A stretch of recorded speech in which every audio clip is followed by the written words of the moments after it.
This is WWE superstar Drew McIntyre, and you're listening to the WWE Podcast.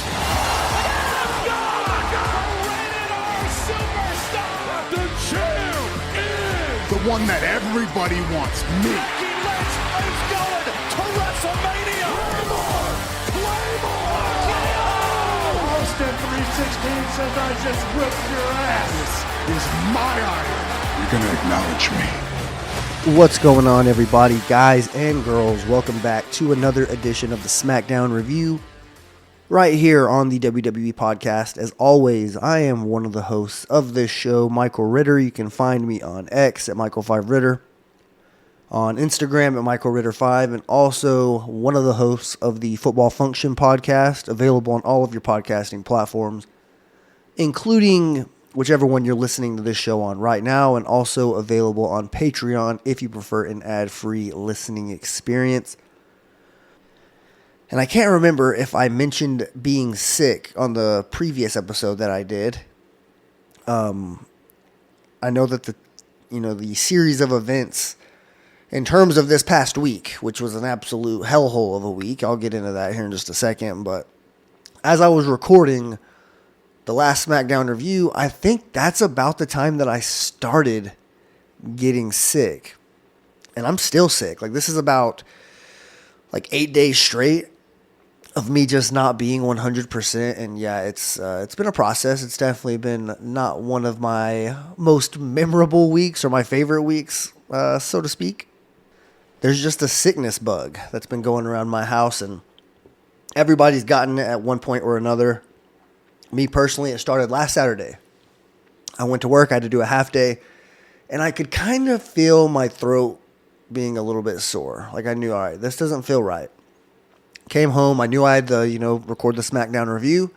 I knocked that out, and throughout the rest of the day on Saturday, I was just kind of like, this feels a little bit weird. I wasn't super ill to the point to where I couldn't get off my bed, but it was pretty clear that something wasn't right. So I kind of just had to play it by ear, see if it went away, because that's typically what happens. I'll take a little bit of medicine, and, I kind of just beat sickness. That's always how I've done it. I've never been one to go to the emergency room just because I don't feel good.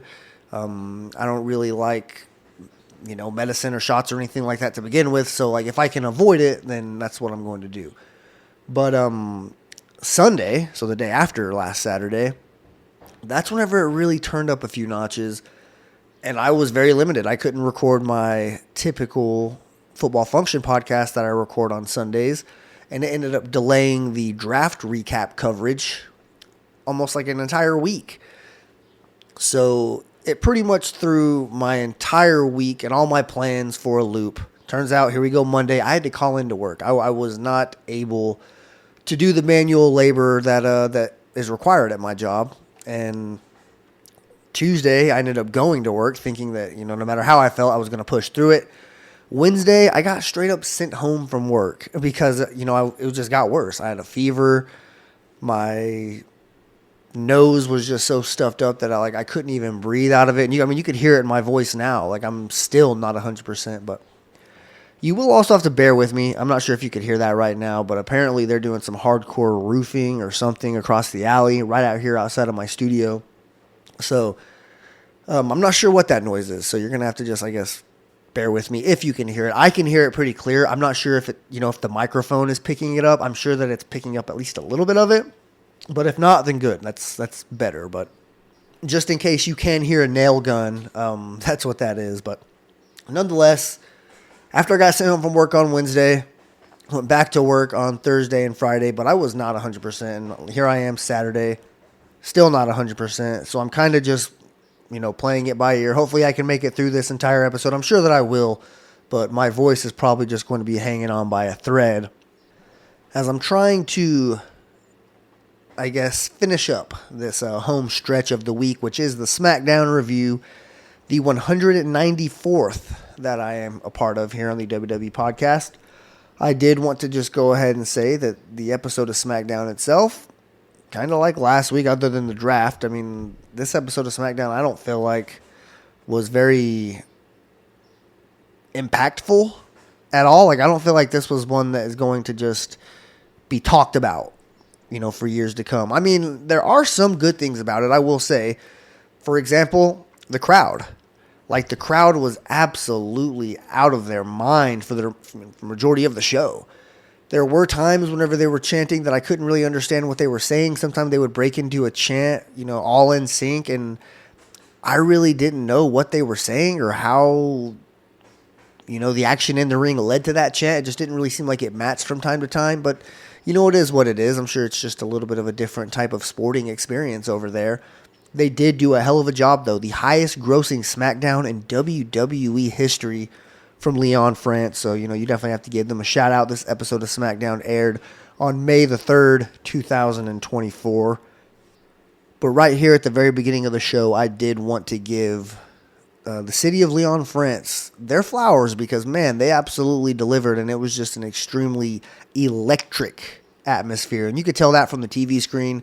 The pops that some of these wrestlers got as they came out were hard. Now, that felt like a go-home show. That felt like a Raw after Mania or even a pay-per-view. So that's the beauty of doing these shows overseas, is it's almost like a bonus PLE. And, with the juice that the crowd brings throughout the entire show is pretty much unmatched. And that's something that, us here in the United States, we're so spoiled with WWE shows literally almost every single day. You can't personally go to one every single day, but they're all over the United States of America throughout the week. So the fact that people overseas don't get an opportunity, or the opportunities aren't quite presented to them as often as they are us, they make the most of their opportunities, and they definitely seize the moment, and they make themselves a massive part of the show. So I wanted to give them a shout out because I do feel like they're the thing that separated this episode of SmackDown. Like, if I was going to take one thing away from this show, what's meaningful, what am I going to remember about this show?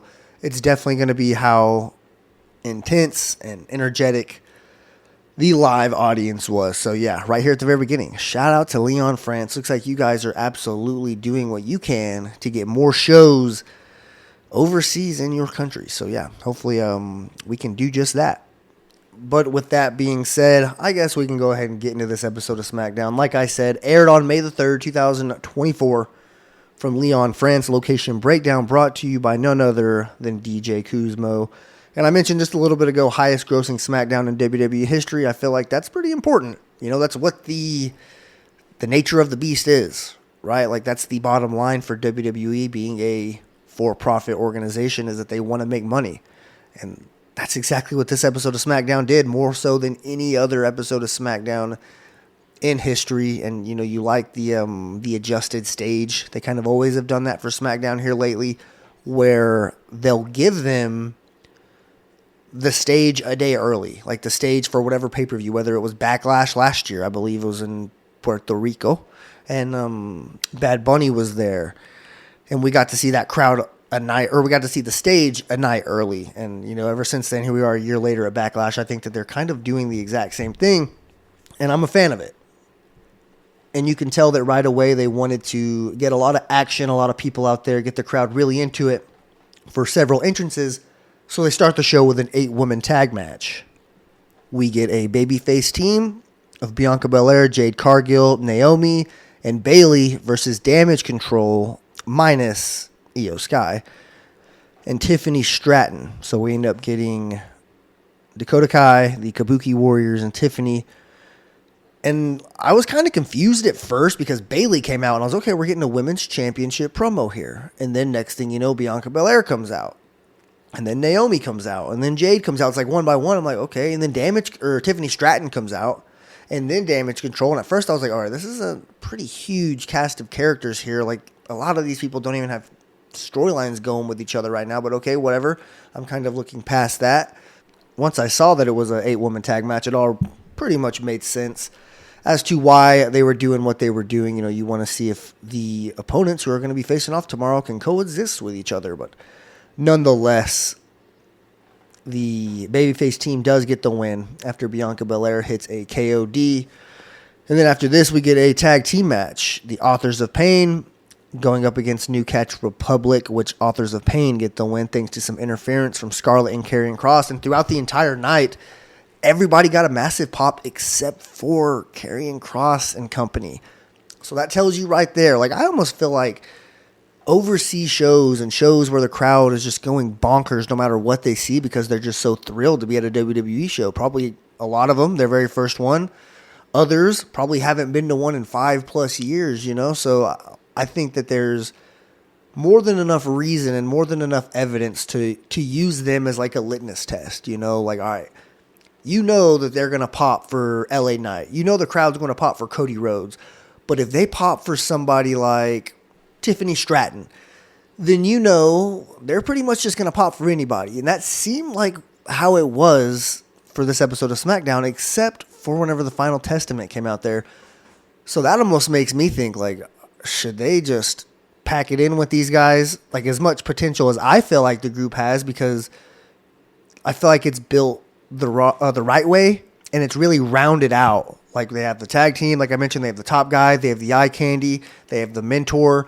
Every piece that you need to make a successful faction, it seems like they've checked that off the box. Now, why is it that the crowd didn't react to them? Is it because they just don't like them personally? Is it because maybe them as a group just aren't quite getting it done for everybody? And I don't know. That's just, like, as much as I say I want to use overseas crowds as a litmus test for that type of thing to see who's over and who's not over, I do feel like you probably need to see another city's reaction before you just absolutely throw a faction in the trash, So I don't know. I think that it was noteworthy. I wrote it down like, okay, what's up with the Final Testament here? Are they not over? Like, are the fans not feeling them right now? And I'm sure that we will have an answer for that very, very soon. But at this point, I don't think they're doing too hot, despite having all the pieces like I just alluded to. Let's see here.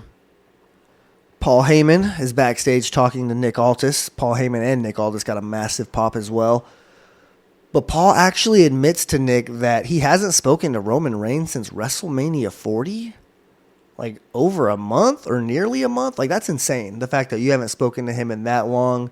So clearly he lied last week about Roman Reigns pulling himself out of the draft. I don't know where they're going with this. I felt like it was a huge segment. Like, as I was watching it, I was like, I feel like this is a big moment. Like, this is going to be something whenever Roman Reigns does come back that he's probably going to allude to.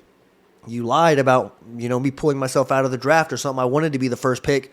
And there's probably other bones that he has to pick with Paul Heyman just from decisions that he's made or allowed to happen since he's been gone. But I think this was just furthermore a step in the direction of just the complete implosion of the bloodline, or at least the bloodline that we knew.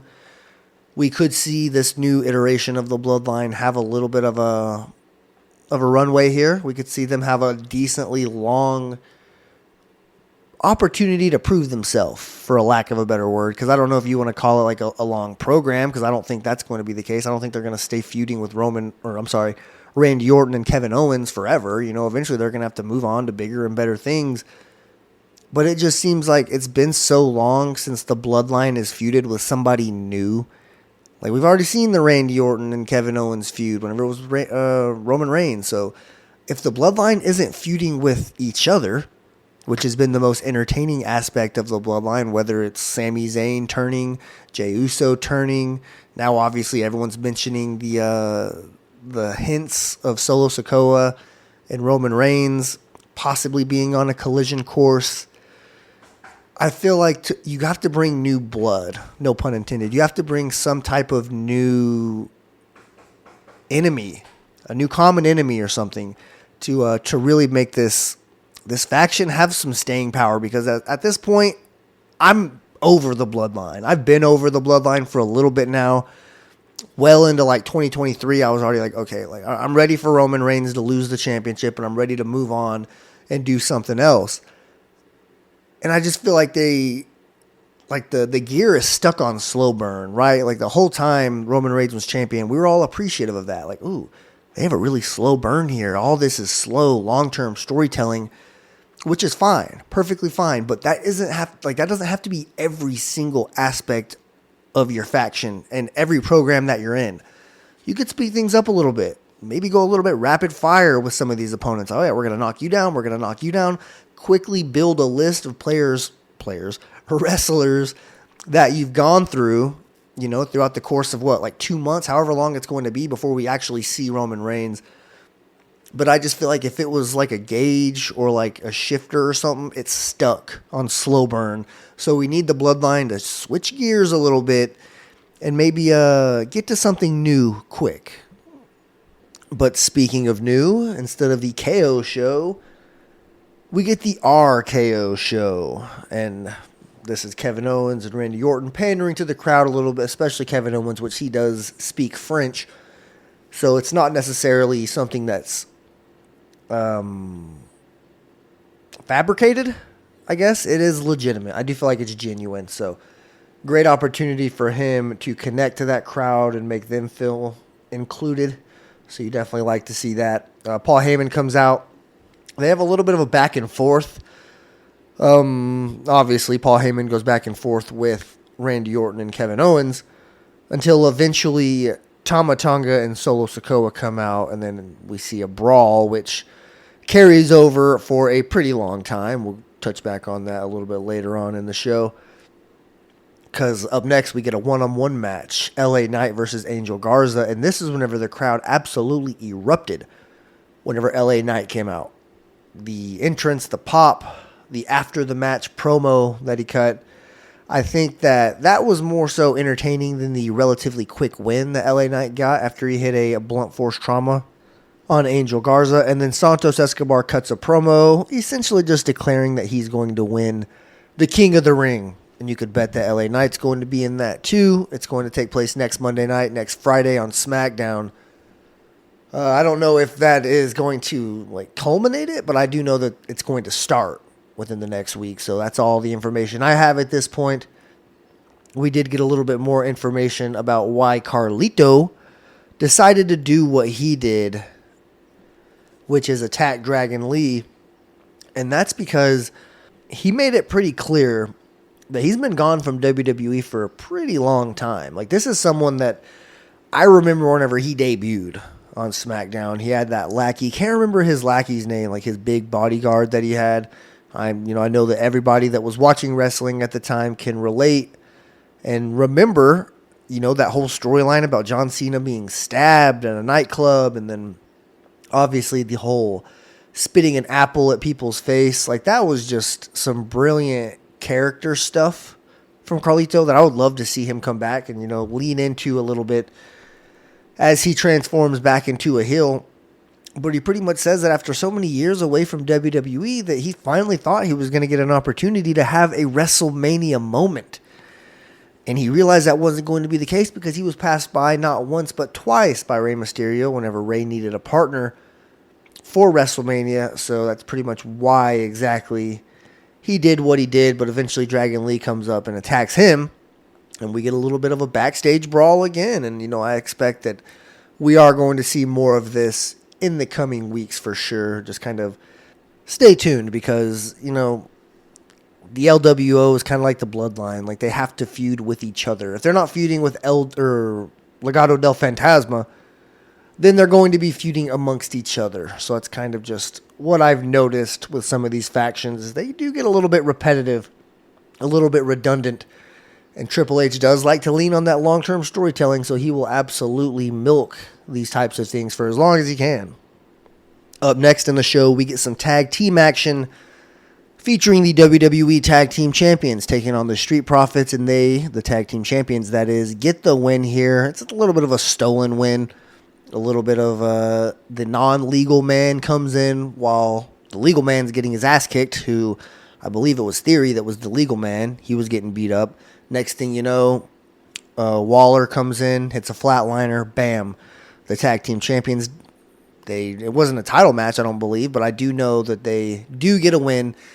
And I feel like it has to make you think that we're going to see a lengthy run with Waller and Theory being the champions. Like, why not? They do seem like they make a perfect heel tag team, and they have the capability to do things like this. Pull something sleazy out from their sleeve, and next thing you know, they're able to steal a match here and there. And you'll be surprised how long, you could actually ride the format of stealing wins like this as a heel tag team. It's actually pretty entertaining if you can get creative with it. But next in the show, AJ Styles and Cody Rhodes, they go face to face. And AJ Styles pretty much accuses him of not being focused. He pretty much just says, hey man, like, I don't know if you're more interested in, us being here in France, if you're more concerned with the crowd and making sure everybody's singing your song along with you. But I don't know if you're giving me, AJ Styles, the respect that I deserve. And I think I may have to remind you just how phenomenal I am. He brings up him finishing his story. They kind of allude to the fact that they're both from Georgia, both Georgia Bulldogs fans. I was kind of, a little bit taken out of the moment at that point. Cause I was like, all right, I'm not a Georgia Bulldog fan. I do love the Atlanta Falcons, as you guys know, but the Georgia Bulldogs, that's kind of where it stops right there. I'm like, all right, you guys, you could have made a Falcons reference there and you chose not to. So, yeah, you're going to lose some points if I'm grading you. But nonetheless, it does kind of speed up a little bit. It does kind of take, a pretty massive step forward whenever it seems like there is a little bit of like a mutual respect between the two. Whenever Cody Rhodes makes a quote-unquote too sweet reference, and then AJ Styles throws up the little, the sign, the Wolfpack sign, or the Bullet Club, I guess, now. But back in the 90s in WCW, the Wolfpack, the Clique, they're the ones that was doing the Bullet Club sign, but that's neither here nor there. AJ Styles pulls it out, and then out of nowhere just slaps the taste right out of Cody Rhodes' mouth, and that was something that I was like, ooh, even if that's coming, that will wake you up, that will sober you up. Obviously, Cody Rhodes wasn't drunk, but if you are somebody who's drunk and somebody slaps the taste out of your mouth, you're probably going to come to your senses at least just a little bit. I was kind of surprised a brawl didn't break out, but then it wouldn't have made sense to go from one brawl to another because we talked about how Solo Sikoa and Tama Tonga were brawling with Kevin Owens and Randy Orton. Well, that spilled out into, the arena. They weren't going in the crowd, but they were more so going like near the concession and where a bunch of pedestrians and fans were just kind of walking around, and you'd see four people just brawling with each other. So it was a very violent episode of SmackDown, if you will. It was more so just they were really focusing heavy on brawling, whether it was KO, Randy Orton, and the Bloodline, or, Dragon Lee getting a little bit of revenge on Carlito. I don't know why the name was slipping my mind. Sorry, I'm a little bit out of it with this sickness. It's tough for me to breathe, honestly. As I'm sure you can tell, I can't breathe out of my nose. Like, I'm literally, like, every bit of oxygen and every single word that's happening here is happening with my mouth. So I definitely apologize for the altered show, also because of the construction noises that were going on. So I did kind of have to rapid fire go through that episode of SmackDown, but I am going to give my quick predictions here for Backlash. So let's go ahead and start with Randy Orton and KO versus Solo and Tama Tonga. Give me Randy Orton and Kevin Owens here. Solo Sikoa has not won a match in the Joe Biden administration, it seems like. It feels like he hasn't won in like 4 years. I know obviously it's only been like since August or something like that, but nonetheless, if you're somebody that's supposed to be a badass, you would think that maybe you should win more than you lose, but I know pro wrestling doesn't always work like that, but still, to be on like a 0-35 losing streak, yeah, Solo has kind of found his way on my you-know-what list. Just for a lot of reasons. I've always thought he was a little bit overrated. I've always thought that there was just, like, they were trying to force the intimidation factor. Like, the fact that his older brothers are supposed to be scared of him because he frowns all the time. Like, are you kidding me? This dude doesn't even have his own finishing move. He had to rip off Umaga's finishing move. So, yeah, Solo Sikoa, he hasn't won anything with me yet. I'm just being completely honest on that, on that front. But the fact that he can't buy a win, and they're overseas, obviously, in France, and I already mentioned that Kevin Owens does speak French, I would be a little bit shocked if KO and Randy Orton lost this match. I just don't feel like there's any reason. Now, I do expect Solo to take the pin because, when you've already lost 36 matches, what's 37 going to do, And obviously they have a new toy in Tama Tonga, so I don't necessarily think they want to give him a clean loss this early. And when I say new toy, I'm just talking about, obviously, how long he's been on WWE. I know that this is someone that's in his 40s already, so he's not like an up-and-coming talent or anything like that, but nonetheless, I think that they want to, make him look as strong as possible for as long as they can. Up next, the Women's Tag Team Championships, Asuka and Kairi Sane versus Jade Cargill and Bianca Belair. I do not see a way in hell that Jade and Bianca lose this match. They are an unstoppable tag team, and this should just be the first step in proving that. Like, you want to make those titles mean something, put them on Jade and put them on Bianca and let them go to work. And I think that they'll absolutely make those belts mean something. I'm just being completely honest.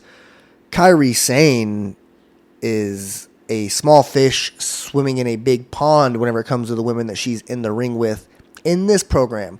Now, I'm not crapping on Kairi Sane as a wrestler. I know that she is very, very talented. Obviously, you don't become one of the biggest stars in Japan if you're not legit inside the ring. But I still think that there are limitations to what she can do, in a world of believability.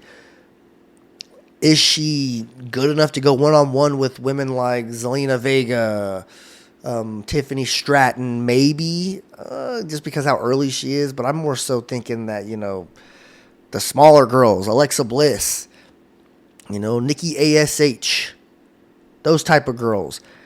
Not Jade Cargill, not Bianca Belair. I think that this is a mismatch, and Asuka's going to have to do a lot of heavy lifting, or Dakota Kai interfering from the outside in order for them to retain their titles, because I think that, it's all but official that they're losing those belts tonight. Next, we have Jey Uso versus Damian Priest for the World Heavyweight Championship.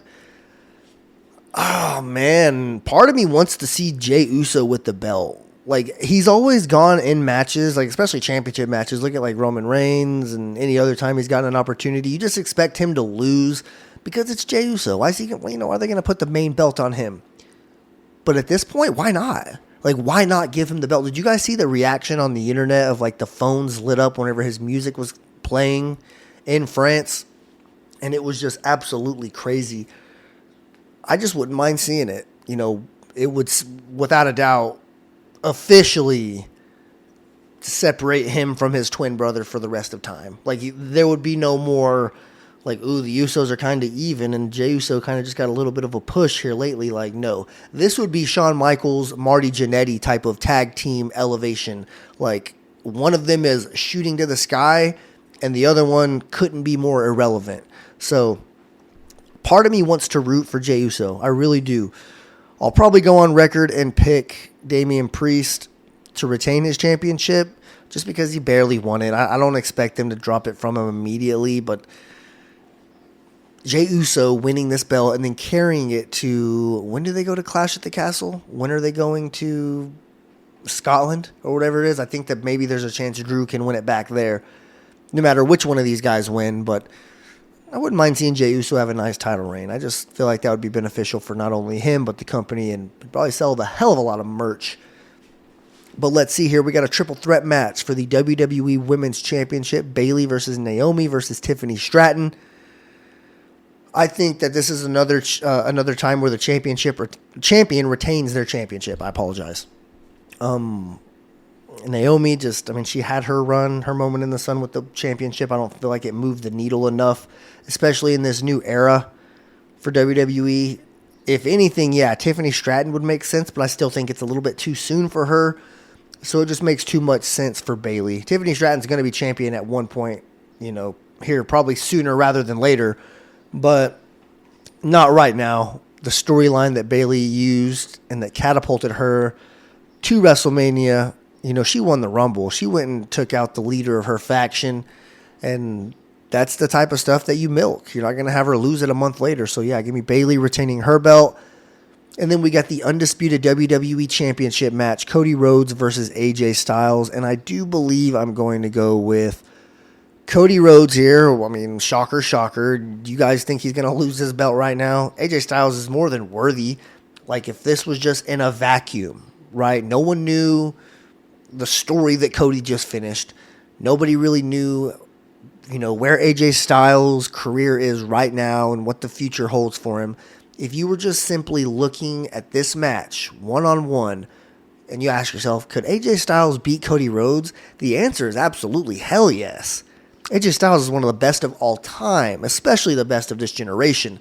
And yeah, dude, I think that in terms of capability, yeah, 100%. But Believability, a little bit less likely because of, we're not in a vacuum. We actually have all of the context, and we know that there's no way in hell Cody Rhodes is dropping this belt anytime soon. In fact, he will probably go into WrestleMania next year as the undisputed WWE champion, and we're just probably going to have to get used to it because he's the face of the company right now. This is who WWE loves. Like, this is the type of wrestler that they love to market and have as the face of the company and wave their flag, so it just makes sense that they're going to have him be the champion for as long as possible. But that does do it for me here, guys, on the SmackDown review. Thank you so much for tuning in and bearing with me on this absolutely tough episode to get through. I know this was awful in terms of my voice and the sickness.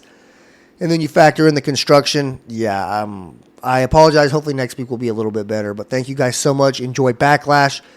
Have a damn good rest of your weekend. Walk passionately in the direction of your dreams. And I'll talk to you soon. Thanks for listening to the WWE Podcast. Don't forget to subscribe on your favorite podcast app so you don't miss a show, or head to WWEpodcast.com. And for all of these shows ad-free, head over to patreon.com/WWE Podcast. Until then, we'll see you next time.